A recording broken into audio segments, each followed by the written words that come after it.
concernant les points de collecte qui sont proposés au niveau des habitants et même de tous ceux qui viennent sur l'île d'Oléron, que ce soit bien sûr en période touristique ou ceux qui habitent à l'année, nous avons des points d'apport volontaires qui sont aujourd'hui spécifiés avec des colonnes qui sont marquées pour du tri sélectif. Je rappelle que ces points d'apport volontaires sont déjà pour apprendre aux habitants à trier leurs déchets. Donc on a des apports pour les journaux, pour les verres, pour les déchets habituels. Et sur ces points, on a déjà actuellement des déchets qui sont déposés à côté. Pourquoi? Parce qu'il y en a qui amènent leur frigo, leur radiateur, leur canapé. Ça ne rentre pas dans les colonnes, donc ils les déposent à côté. Et nous, sur Saint-Pierre-d'Oléron, au début du mandat, on avait à peu près 145 tonnes qui étaient collectées par les services techniques de déchets, comme ça, déposés à côté des poubelles à roulettes. Je suis, en tant que maire de Saint-Pierre, assez opposé à ces poubelles à roulettes qu'on mettait à l'entrée du village. Je trouve que c'est pas beau, c'est pas esthétique, c'est pas touristique. En même temps, ça fait des petites déchetteries sauvages.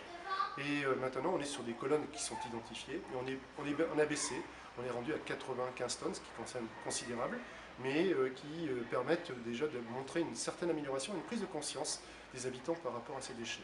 Après, on a mis des moyens en place qui sont peut-être très incitatifs et qui d'ailleurs vont accentuer la prise de conscience de la responsabilisation des uns et des autres.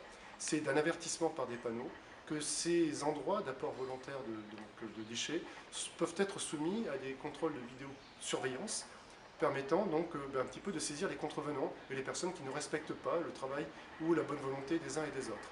Et je rappelle que ça peut être assez douloureux puisque c'est une amende de 1 500 € jusqu'à une confiscation du véhicule par rapport aux personnes qui ne respectent pas ces colonnes de port volontaire. Et puis derrière, on a aussi les déchetteries, je rappelle quand même, c'est là où on est dans un monde assez incroyable, qui sont ouverts 7 jours sur 7 et qui permettent gratuitement à chacun de pouvoir apporter leurs déchets et de participer au tri sélectif.